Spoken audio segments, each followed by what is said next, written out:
বন্ধুরা, তোমরা কেমন আছো? আশা করছি ভালো আছো।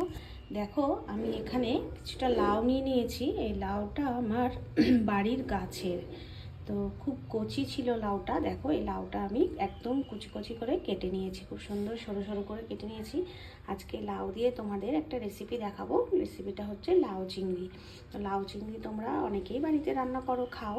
তো আমি আজকে এই লাউ চিংড়ি রান্না করব, সেই কারণে ভাবলাম তোমাদেরকে একটু দেখিয়ে দিই লাউ চিংড়ি রান্না করাটা।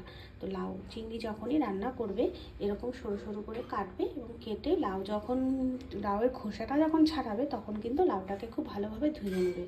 ধুয়ে নিয়ে তারপরে এইভাবে কাটবে।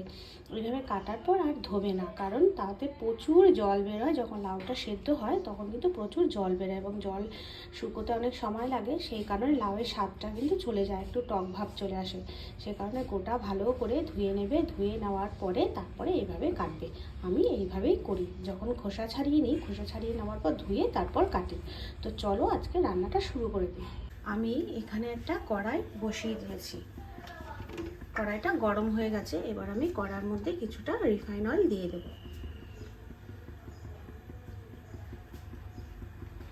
যতটা প্রয়োজন ততটাই দিয়ে দেবো। একটু বেশি দিতে হবে, কারণ লাউটা একটু মজতে হবে। যতটা তেলে মজাতে পারবো ততটাই স্বাদ আসবে এবং খেতেও ভালো লাগবে। সেই কারণে একটু তেলটা বেশি করেই আমি দিলাম। গরম হয়ে গেছে। এবার আমি এখানে 1 চামচ পাঁচফোড়ন দিয়ে দেবো।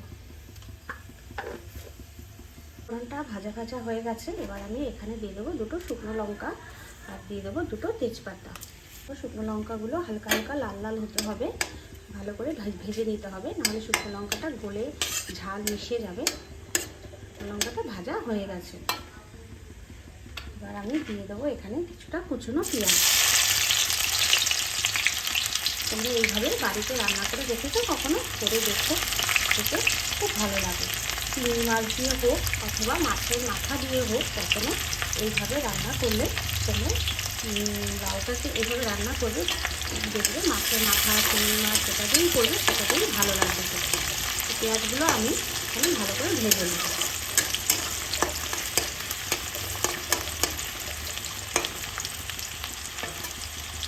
পেঁয়াজগুলো যতক্ষণ ভাজা হচ্ছে ততক্ষণ আমি এখানে একটা মশলা রেডি করে নেব।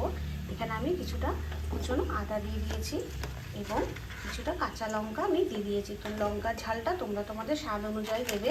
আর এখানে দিয়ে দেবো আমি ধনের গুঁড়ো সামান্য, আর দিয়ে দেবো জিরের গুঁড়ো। তোমরা চাইলে গোটা মশলাতেও করতে পারো। গোটা মশলা দিয়ে করলে খেতে আরও বেশি ভালো লাগে। আমি গুঁড়ো মশলা দিয়েই করলাম। এই মশলাগুলো এবার আমি রেডি করে নেবো। সামান্য এর মধ্যে একটু জল দিয়ে দেবো এবং মশলাটা রেডি করে নেবো। হালকা হালকা লাল লাল হয়ে আসছে, আরও সুন্দর করে লাল করে নিতে হবে। আমার রেডি হয়ে গেছে। দেখো, একদম ঘন পেস্ট করে নিয়ে এসেছি। আর পেঁয়াজগুলো দেখে নিই। হ্যাঁ, পেঁয়াজগুলো ভাজা ভাজা হয়ে এসছে।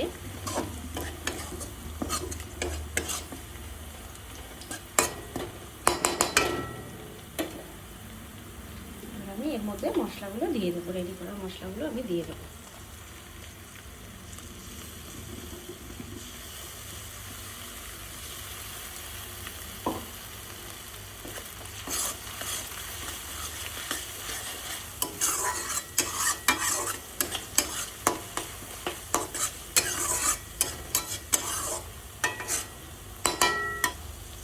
সমস্ত মশলাও রয়েছে এখানে, এগুলো আমি পুরো কাচিয়ে কুচিয়ে দিয়ে দেবো। দেখো, কড়াইয়ের মধ্যে দিয়ে দেবো। বাকি মশলাগুলো আমি সব দিয়ে দিলাম।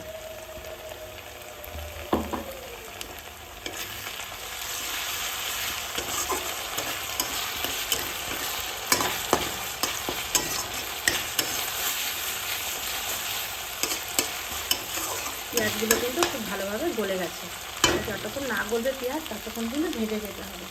এবার আমি এখানে লবণ দিয়ে দেবো, স্বাদ অনুযায়ী লবণ। আর ঝালটা যে তোমাদের দেখালাম, তোমরা তোমাদের স্বাদ অনুযায়ী দেবে। এবং এখানে আমি হলুদও দিয়ে দেবো।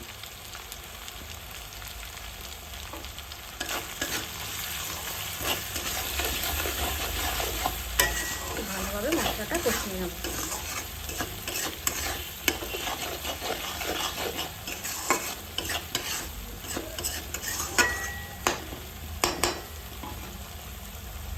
মশলাগুলো কষে গেছে, এবার তেল ছেড়ে দিয়েছে। এবার আমি এখানে চিংড়ি মাছগুলো দিয়ে দেবো। আমি চিংড়ি মাছগুলো দিয়ে দিলাম। চিংড়ি মাছগুলো দিয়ে আমি একটু ভালোভাবে কষিয়ে নেব। চিংড়ি মাছগুলো কিন্তু আমি ভাজিনি, আমি কখনোই চিংড়ি মাছ ভাজি না। চিংড়ি মাছ দিয়ে ভালো করে মশলাটা একদম কষিয়ে নেব। এইভাবে সুন্দরভাবে মাছগুলো দিয়ে কষিয়ে নিতে হবে মশলা একদম।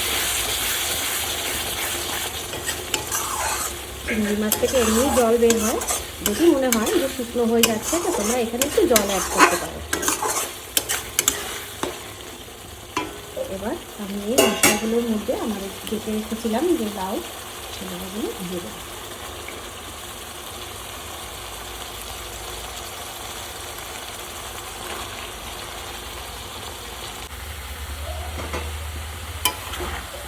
এবার আমি আস্তে আস্তে এটা কিন্তু এরকমভাবে মশলাগুলো দিয়ে এগুলো দিয়ে ভালো করে মিশিয়ে দিতে হবে।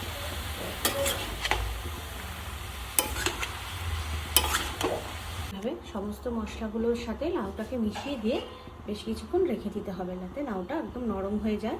তার কিছুক্ষণ পর যদি একটু নুন ওপর থেকে দিয়ে দিতে হবে, কারণ আমরা তো সেই সময় অল্প লবণ দিয়েছিলাম। তো এখন আবারও একটু লবণ আমি দিয়ে দেবো, কিন্তু লাউটা আরেকটু নরম হয়ে যাবে তারপর। তো এইভাবে আমি বেশ কিছুক্ষণ রেখে দেবো। দেখো লাউটা কিন্তু জল বেরিয়ে কত এরকম হয়ে গেছে, অনেকটা জল শুকিয়েছে, আরও কিন্তু শুকনো করতে হবে। মশলা দিয়ে লাউটা একদম এভাবে সেদ্ধ করে নিয়ে, লাউয়ের গায়েই যা জল থাকে তাতেই লাউ সেদ্ধ হয়ে যায়, আলাদা করে জল দিতে হয় না, প্রচুর জল বেরোয়। এটা লবণ দিয়ে দেবো, কারণ জানি লবণ কম পড়বে।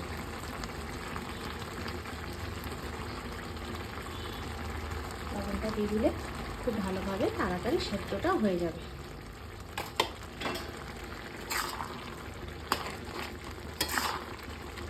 সেদ্ধ হয়ে কতটা নরম হয়ে গেছে, একদম একটুখানি হয়ে যাচ্ছে, আরও সেদ্ধ হবে, সেদ্ধ হয়ে একদম মাখা মাখা হয়ে যাবে। কিন্তু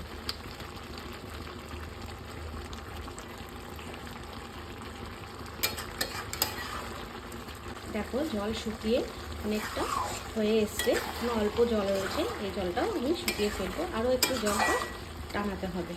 সেই কারণেই বলছিলাম যে লাউ কিন্তু কখনো এরভাবে ঝিরিঝিরি করে কাটো বা যেভাবে কাটো সেটা ধোবে না, প্রচুর জল বেরোয়।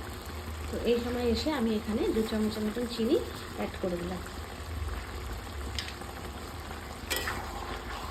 মিষ্টি একটু দিতেই হবে, সবজি যেহেতু, আর আমি তো একটু রান্নাতে মিষ্টি দেবই, আর আমি দিই, মিষ্টি না হলে স্বাদ আসে না, তাই সেই কারণে একটু মিষ্টি আমি দিয়ে দিলাম। এবার আরও একটু জল আছে, এই জলটাকে আরও একটু টানাতে হবে। এবার লাউটা হয়ে এসছে, এবার আমি এখানে এসে কিছুটা পরিমাণ ঘি দিয়ে দেবো।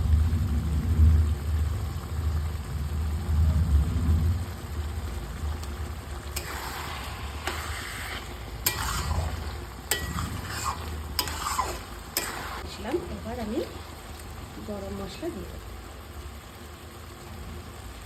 সামান্য গরম মশলা দিয়ে দিলাম, খুব একটা বেশি গরম মশলা দিলাম না। এবার রান্নাটা কিন্তু কমপ্লিট হয়ে গেছে।